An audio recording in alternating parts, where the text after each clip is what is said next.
देर रात जंगल के भीतर बसे एक छोटे भूले बिसरे शहर में पीढ़ियों से चली आ रही एक डरावनी परंपरा चली आ रही थी। शहरवासी इसके बारे में बोलने से बेहतर जानते थे, क्योंकि रक्त शपथ के मात्र उल्लेख ने उन चीजों को आमंत्रित किया था जिन्हें अनदेखा करना बेहतर था। इसकी शुरुआत एक प्रतिज्ञा से हुई।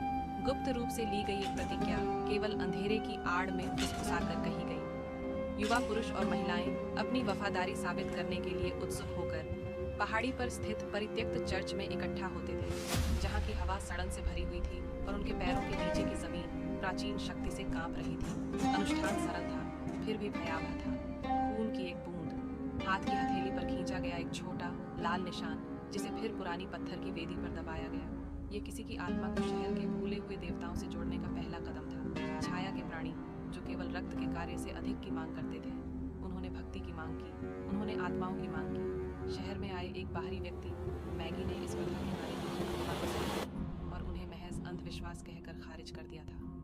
उस रात तक उसकी मुलाकात डैरेन से हुई, जो एक आकर्षक फिर भी दूर का युवक था, जिसकी काली आंखें किसी प्राचीन रहस्य का संकेत देती थी। उसने उसे शपथ के बारे में बताया। तुम्हें ऐसा करने की जरूरत नहीं है मैगी, डैरेन ने चेतावनी दी, लेकिन यदि आप ऐसा नहीं करते हैं तो आप वास्तव में कभी भी यहाँ के नहीं रहेंगे। उसकी जिज्ञासा उसके डर पर हावी हो गई। उस रात वह डैरेन के पीछे पीछे चर्च तक गया। उसका दिल तेजी से धड़क रहा था, क्योंकि चांदनी ढहती दीवारों पर भयानक छाया डाल रही थी। अंदर की हवा धूल और किसी अन्य चीज से घनी थी, कुछ अधिक ठंडी। बाकी लोग पहले से ही इकट्ठे थे, चेहरे उदासी में छिपे हुए थे, अपनी बारी का इंतजार करते हुए। उनकी सांसें उथल-पुथल हो रही थी। डैरेन ने उसे एक खंजर थमाया। उसका ब्लेड एक अस्थिर चमक के साथ चमक रहा था।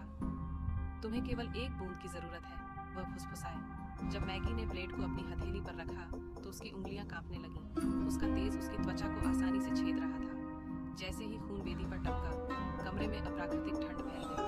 दीवारें स्पंदित हो रही थीं, मानो उनके नीचे कुछ जाग रहा हो। चर्च में एक धीमी गड़गड़ाहट गूंज उठी, जिसके बाद गगनभेदी सन्नाटा छा गया। ऐसा लग रहा था कि परछाइयां लंबी होती जा रही हैं, उड़ती और सिकुड़ती हुई उसकी ओर पहुंच रही हैं।